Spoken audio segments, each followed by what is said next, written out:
네, 안녕하세요. 책 속에서 나를 만나는 시간입니다. 오늘은 굉장히 하늘이 청명한 가을 주말인데요. 오늘 같은 날은 어디 이렇게 야외로 나가서 뭐 산책을 한다거나 뭐 여행을 가도 좋을 것 같고 딱 그러기 좋은 날씨입니다. 이렇게 가을 햇살이 좀 맑은 날 장서를 골라서 낭독해 드리도록 하겠습니다. 사실 이렇게 좋은 날 밖에 나가서 다니는 것도 좋기는 한데 저는 집에 있는 거를 워낙에 좋아해요. 그리고 지금 제가 있는 곳은 창이 워낙에 사방으로 이렇게 둘러서 있어서 그 이쪽을 쳐다보면 맑은 하늘이 탁 보이고 반대편 창 쪽에서는 이렇게 잎사귀에 넓적한 나무가 바로 앞에 있어요. 키가 큰 나무가. 그래서 집에 있어도 그런 계절의 느낌이라든지 그런 거를 다 느낄 수가 있어서 좋습니다. 오늘 소개해 드리려고 하는 책은 장자인데요. 이 책은 오강남 선생님이 풀이를 하신 책이에요.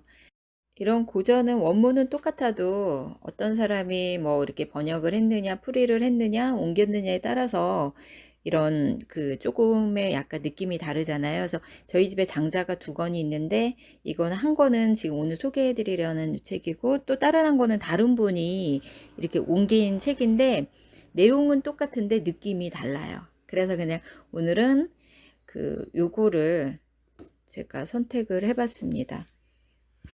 장자의 묘미는 풍성한 상상력을 바탕으로 한 이야기들 안에 깊이 있는 철학이 자리하는 데 있는데요. 장자는 이론서가 아니고 표면적으로 상징과 비유가 풍부한 이야기입니다. 다만 거기 깊숙하게 들어찬 이제 철학이 워낙 거대하기 때문에 그 이야기들이 진중하게 보일 뿐입니다. 장자는 그만큼 뛰어난 이야기꾼이기도 합니다. 장자는 전국시대의 사람인데요. 그때는 이제 그 정치적으로나 사회적으로 극히 어지럽고 불안정한 시기였습니다. 이런 환경에서 많은 사상가가 나와 자기 나름의 해결책을 이렇게 제시를 했는데요. 소위 이제 제자백가 시대였습니다. 장자도 이런 시대적 환경에서 태어나 자신의 사상을 피력한 사상가 중에 하나입니다. 이 책을 풀이하신 오강남 선생님은 장자를 이렇게 비유를 하는데요. 김치찌개가 제게 가장 맛있는 음식이듯이 한마디로 장자는 저에게 가장 신나는 책입니다. 이것이 제게는 더할 수 없이 행복한 운명적 해우인 듯 합니다. 사실 장자를 좋아하는 사람은 저만이 아닙니다. 중국의 당나라 현종은 장자를 좋아해서 남아진인이라고 칭하고 장자를 남아진경이라고 고쳐 부를 정도였습니다. 이런 역사적 사례는 말할 것도 없고 요즘 사람들 중에서 중국 고전 번역가로 유명한 웨일리는 장자를 두고 세계에서 가장 심오하고 가장 재미있는 책이라고 서슴없이 말했다고 합니다. 사실 전 세계적으로 이렇게 많이 번역돼서 이렇게 팔리고 인기가 많은 책은 노자의 도덕경이라고 합니다. 노자의 도덕경이 주로 이렇게 간략한 어록이나 시나 아름다운 산문 형식인데 반하여 이제 장자는 주로 이야기 형식입니다. 이제 노자가 도라 할 수 있는 도는 영원한 도가 아닙니다 하는 엄숙한 선언으로 도덕경 첫머리를 시작하는 데 반해서 장자는 북쪽 깊은 바다에 물고기 한 마리가 살았는데 그 이름을 곤이라고 하였습니다 하는 이야기로 운을 뗍니다. 물론 장자 전체가 시적 상상력을 표현하고 있다는데 의의를 제기할 사람은 없습니다. 장자는 우리 얼굴을 씻겨주고 단정하게 해주는 것이 아니라 우리 앞에 거울을 들어주는 셈입니다. 좀 어렵게 말하면 장자는 한 가지 체계적인 인식 내용을 제공하기 위한 책이 아니라 일깨움을 목적으로 하는 책이라고 할 수 있는데요. 이렇게 우리에게 이제 스스로가 깨달을 때 우리는 부자연한 삶에서 자연스럽게 풀려날 수 있는 것입니다. 이런 빈 마음의 상태에서 도와 하나가 되어 진정한 자기를 발견하고 신나는 삶, 힘 있는 삶, 풍요한 삶, 활력이 넘치는 삶, 절대적인 자유의 삶으로 이끄는 장자의 초청을 발견한다. 라고 이렇게 역자는 이야기합니다. 이 책은 전편을 7편으로 이렇게 주제별로 나눠져 있고요. 그다음에 부록으로 외편에 이렇게 다양한 이렇게 자편에서 중요한 구절들이 이렇게 나와 있습니다. 자, 책 속으로 한번 들어가 보겠습니다. 1편 자유롭게 논일다.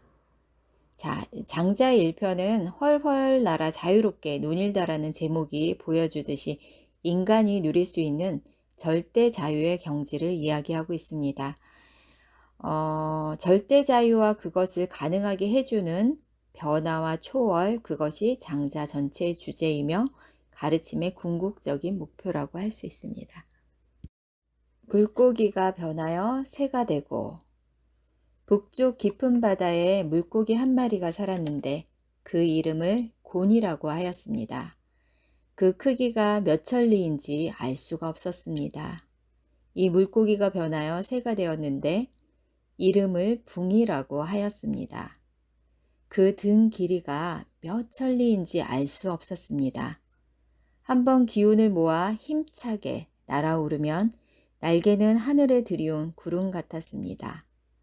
이 새는 바다 기운이 움직여 물결이 흉흉해지면 남쪽 깊은 바다로 가는데 그 바다를 예로부터 하늘못이라고 하였습니다. 이 이야기는 장자를 읽어보신 분들은 다 아실 거예요. 끝까지 안 읽으셨어도 요게 첫 장에 딱 맨 처음에 나오는 이야기이거든요. 이 첫 부분과 장자의 전체를 통해서 가장 중요한 글자는 하이 위조의 화이다. 앞에서 이제 지적한 대로 장자의 주제는 자유로운 존재가 되는 변화의 가능성과 그 실현이다. 고는 작은 물고기이나 그 알을 뜻하는데 이렇게 작은 물고기와 그 알이 여기서는 등이 얼마나 긴지 알 수 없을 정도로 엄청나게 큰 물고기로 등장하고 또 그것이 길이가 몇 천리인지 알 수 없을 만큼 엄청나게 큰 새가 되어 9만리나 되는 하늘 길에 올랐다는 이야기입니다. 여기서 붕세는 이런 엄청난 변화의 가능성을 실현한 사람을 그리고 그 거침없는 비상은 이런 변화나 변혁을 이룬 사람이 경험할 수 있는 초월을 상징한다고 하는데요. 장자 첫머리에는 이처럼 인간이 생내적으로 지닌 실존적 한계를 초월한 가능성이 있다는 이야기로 이렇게 시작이 됩니다. 이는 인간이 지닌 무한한 가능성에 대한 선언입니다. 속이 후련하다. 역자는 이렇게 얘기합니다. 여기에 나오는 알, 물고기, 붕새가 겉으로 이렇게 엄청나게 달라 보이는 것들이지만 본질을 보면 본래 따로 독립한 사물이 아니라 모두 동일한 것이었다는 점이다. 거대하기 그지없는 물고기나 붕새도 본래는 알이었다. 그렇게 큰 것도 조그만 알에서 나온다는 것이다. 우리는 모두 이런 씨알을 품고 있다. 우리 속에 있는 이런 무한한 가능성을 자각하고 현실화하는 것이 중요하다. 갠 물이 깊지 않으면 큰 배를 띄울 힘이 없습니다. 물 한 잔을 방바닥 우묵한 곳에 부으면 그 위에 건불은 띄울 수 있지만 잔을 얹으면 바닥에 닿아버리고 맙니다. 물이 얕은데 배가 너무 크기 때문입니다. 바람이 충분하지 못하면 큰 날개를 띄울 힘이 없습니다. 9만리 창공에 오른 붕새는 큰 바람을 타야 푸른 하늘을 등에 지고 거침없이 남쪽으로 날아갑니다. 여기서 주목할 일은 물이 깊지 않으면 큰 배를 띄울 수 없듯이 바람이 충분하지 못하면 큰 날개를 띄울 힘이 없다고 하여 붕새의 초월적 비상을 위해 특히 바람이 필요하다는 것을 강조한 점이다. 왜 바람이 필요하다고 하였을까? 바람이 무슨 뜻일까? 여러 종교를 살펴보면 거의 모두 바람은 신바람이라고 할 때처럼 우리 속에 움직이는 생기 같은 것을 의미한다. 특히 히브리 지에서에 나오는 창조설화를 보면 신령한 바람, 이 혼돈 위에 앉아서 마치 알을 품고 있는 새와 같이 만물에게 각각의 생명의 기운을 나누어 주었다고 한다. 히브리 성서 창세기의 둘째 설화를 보면 하나님이 손수 흙으로 사람의 모양을 빚어 코에다 바람, 생기, 생명의 기운을 불어넣으니 그 생명 없던 사람의 모양이 드디어 성령으로 변하였다고 했다. 여기서 말하는 바람은 우주의 바람, 이 바람이 사람에게 작용해서 그것이 사람을 신바람 넘치는 사람, 생기에 찬 사람, 진정으로 살아있는 자유인이 되게 한다는 기본 진리를 가르치고 있다는 것도 확실한 사실이다. 그런 의미에서 종교는 우리에게 외친다. 바람을 타라. 생기를 찾아라. 그리하여 활기찬 삶을 살아라. 이것이 건조하고 무의미한 인간의 현존을 뛰어넘는 진정한 초월이라는 것이다. 매미와 새끼 비둘기. 매미와 새끼 비둘기가 그것을 보고 함께 웃으면서 말합니다. 우리는 한껏 날아보아야 겨우 느릅나무보다 다목나무에 이를 뿐이고 어떤 때는 거기에도 못 미쳐 땅에 내려앉고 마는데 구만리를 날아 남쪽으로 간다니. 가까운 숲으로 놀러가는 사람은 새끼 먹을 것만 가지고 가도 돌아올 때까지 배고픈 줄 모르지만 백리길을 가는 사람은 하룻밤 지낼 양식을 준비해야 하고 천리길을 가는 사람은 석 달 먹을 거리를 준비해야 합니다. 매미나 새끼 비둘기 같은 미물이 어찌 이를 알 수 있겠습니까? 조금 아는 것으로 많이 아는 것을 헤아릴 수 없고 짧은 삶으로 긴 삶을 헤아릴 수 없습니다. 이런 사실을 어떻게 알 수 있습니까? 아침에 잠깐 났다가 시드는 버섯은 저녁과 새벽을 알 수 없습니다. 여름 한철 사는 메뚜기는 봄과 가을을 알 수 없습니다. 이것이 짧은 삶입니다. 초나라 남쪽에 명령이라는 신령한 거북이 살았습니다. 이 거북에게는 봄, 가을이 500년씩이었습니다. 그보다 더 오랜 옛날에 춘이라는 큰 나무가 있었습니다. 이 나무에게는 봄, 가을이 각각 8,000년씩이었습니다. 이런 것이 긴 삶입니다. 어떤 의미에서 우리는 모두 이 매미와 새끼 비둘기 같은 존재이다. 그동안 인간의 존재로 숙명처럼 뒤집어 쓰고 다니던 실존적 한계의 껍질을 완전히 벗어버리고 훌훌 날아다닐 수 있게 된 사람들의 초월적인 삶은 우리 보통 인간으로서는 도저히 이해할 수 없다. 눈이 어두운 우리에게는 하루하루 먹고 살기도 바쁜 세상에 도대체 뭘 먹자고 저렇게 높이 날아다닐까? 정신 나간 짓이 아닌가 하는 냉소의 대상일 뿐입니다. 갈매기의 꿈이 생각난다. 1970년 초반에 나온 이 베스트셀러 책을 보면 조나단이라는 주인공 갈매기는 다른 갈매기와 달랐다. 보통 갈매기가 눈만 뜨면 선 뒤나 쫓아다니면서 생선을 잡아먹는 일상의 일을 숙명처럼 생각하고 조나단은 보통 갈매기의 한계를 뛰어넘어 더 높게, 더 빨리, 더 아름답게 나는 것, 궁극적으로 비상의 신비로운 경지를 찾는 데 시간과 정력을 바친다. 도가 사상가로 장자보다 먼저 살다 간 노자는 도덕경에서 세상에 세 종류의 사람이 있다고 합니다. 뛰어난 사람은 도를 들으면 힘써 행하려 하고 어중간한 사람은 도를 들으면 이런가 저런가 망설이고 못난 사람은 도를 들으면 몹시 비웃습니다. 웃음거리가 되지 않는 것은 도라고 할 수가 없습니다. 이렇게 극도로 엄청난 진리는 본래 역설적이어서 형식 논리에 사로잡혀 명석하다고 자부하는 사람들에게는 차라리 웃음거리일 수밖에 없다. 그래서 웃음거리가 아닌 것은 진리가 아니다라는 말이다 라고 이렇게 이야기합니다. 2편 사물을 고르게 하다. 지금 우리가 살고 있는 이 대립의 세계에서 대립을 초월한 하나의 세계, 실제의 세계를 꿰뚫어 보아야 한다는 것이다. 그러면 그 하나의 세계, 실제의 세계란 어떤 것인가? 그리고 그 세계를 꿰뚫어 볼 수 있는 길은 무엇인가? 사물의 한쪽만 보는 우리의 상식적, 분석적, 이분법적 사고의 틀에서 벗어나 더 높은 차원에서 사물의 진상을 전체적으로 볼 수 있는 예지와 직관과 통찰을 체득해야 한다는 이야기이다. 하나는 다양함 속에서 찾을 수 있는 조화와 일치를 의미한다. 이것이냐 저것이냐 에서 한쪽만 택하는 것이 아니라 이것도 저것도 양쪽을 다 보아야 한다는 생각이다. 동일한 것이 보기에 따라 크기도 하고 동시에 작기도 하다는 것이다. 나는 나를 잃어버렸다. 남각에 사는 자기라는 사람이 책상에 기대앉아 하늘을 쳐다보며 긴 한숨을 내쉬었습니다. 멍하니 앉아있는 모습이 마치 자기 몸과 마음을 다 잃어버린 것 같았습니다. 그 앞에서 모시고 서 있던 제자 안성자유가 물었습니다.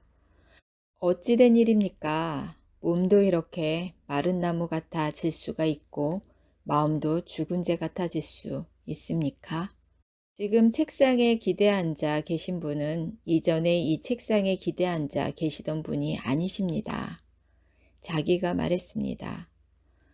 어나 참 잘 보았구나. 지금 나는 나를 잃어버렸다.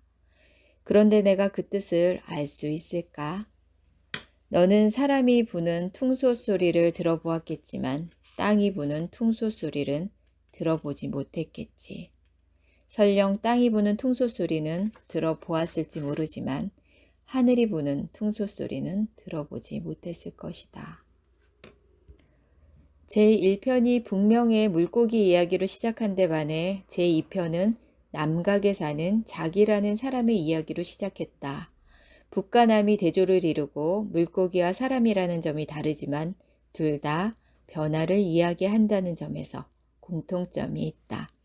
다만 그 변화를 1편에서는 북명의 물고기가 붕세가 되는 외형적인 변모로 상징했는데 2편에서는 남각의 자기가 그것을 내가 나는 잃었다라고 하는 내면의 변혁으로 표현한 것이 다르다.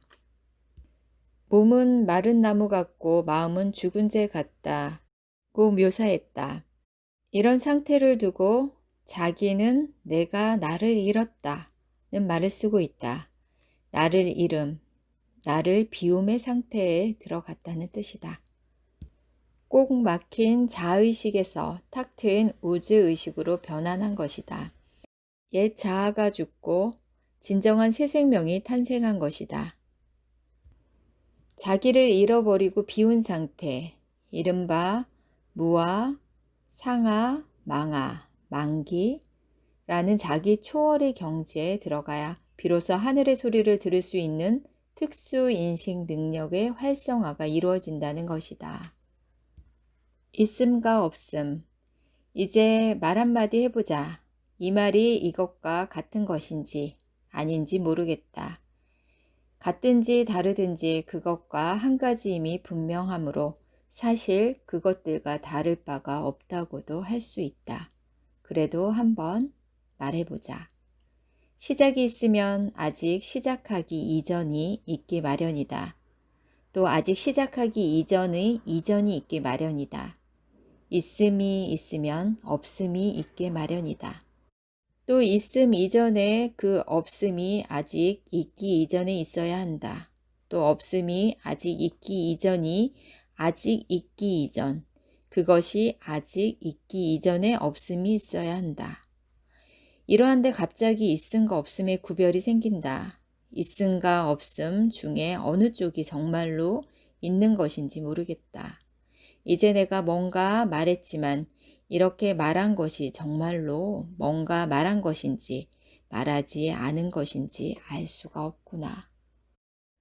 이 구절은 제가 읽으면서도 갑자기 말의 흐름을 잃어버렸어요. 있음 이전에 말도 꼬이기도 하고 어릴 때 저 멍석에 콩깍지 깐 콩깍지냐 안 깐 콩깍지냐를 되풀이하던 일이 이렇게 생각이 나는데요.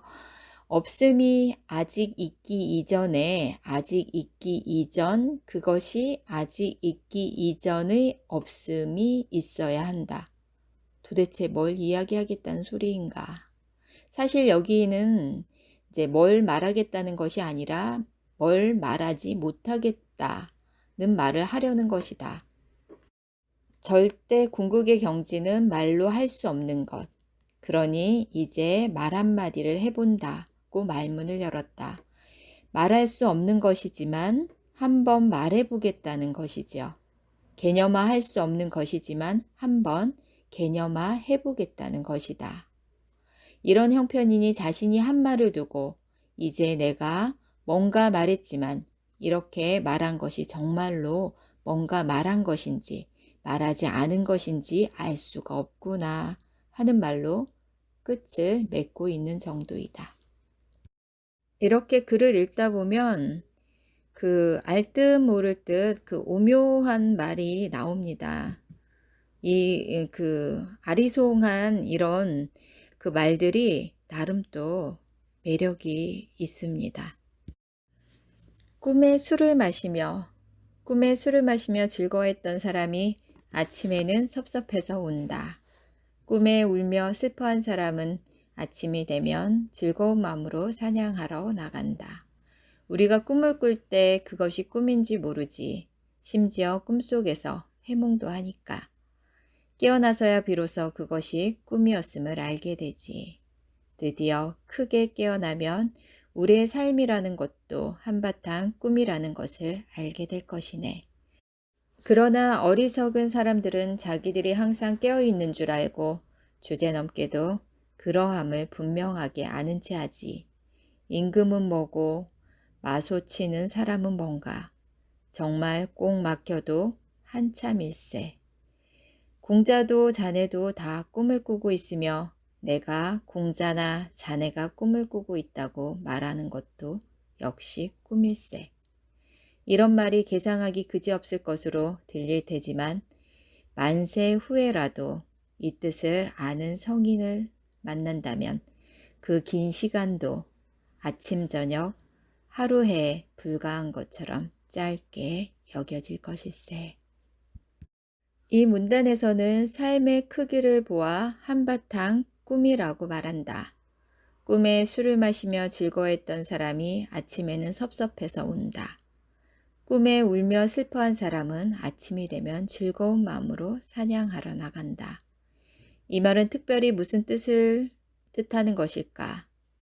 요는 이 세상에서 어떤 이는 즐거워하고 어떤 이는 슬퍼하지만 이렇든 저렇든 다 꿈이라는 것을 말하고 있는 것이리라 생각한다. 삶을 꿈이라 하더라도 물론 삶이 순전히 허상일 뿐이라는 뜻은 아니다. 장자는 삶이 꿈이지만 그 속에 그 나름의 실제성이 있다는 것을 시사한다. 물론 궁극의 실제는 아니지만 실제성을 완전히 무시한 것은 아니다. 문제는 우리가 꿈을 꿀 때는 그것이 꿈인 줄 모른다는 사실이다. 꿈이 꿈인 줄 알려면 꿈에서 깨어나야 한다. 따라서 지금의 우리의 삶이 꿈인 줄 알려면 이 삶에서 크게 깨어나야 한다는 것이다. 그러나 우리 범속한 인간들에게는 이런 큰 깨어남, 큰 깨달음, 큰 깨우침이 없기 때문에 이 인생의 꿈속에서 그것이 꿈인 줄도 모르고 서로 아웅다웅 하면서 산다는 것이다. 나비의 꿈. 어느 날 장주가 나비가 된 꿈을 꿨다. 헐헐 날아다니는 나비가 되어 유유자적 재미있게 지내면서도 자신이 장주임을 알지 못했다. 문득 깨어보니 다시 장주가 되었다. 장주가 나비가 되는 꿈을 꾸었는지 나비가 장주가 되는 꿈을 꾸었는지 알 수가 없다. 장주와 나비 사이에 무슨 구별이 있기는 있을 것이다. 이런 것을 일러 사물의 변화라 한다. 이 나비의 꿈 이야기는 장자에서 이렇게 가장 잘 알려진 이야기인데요.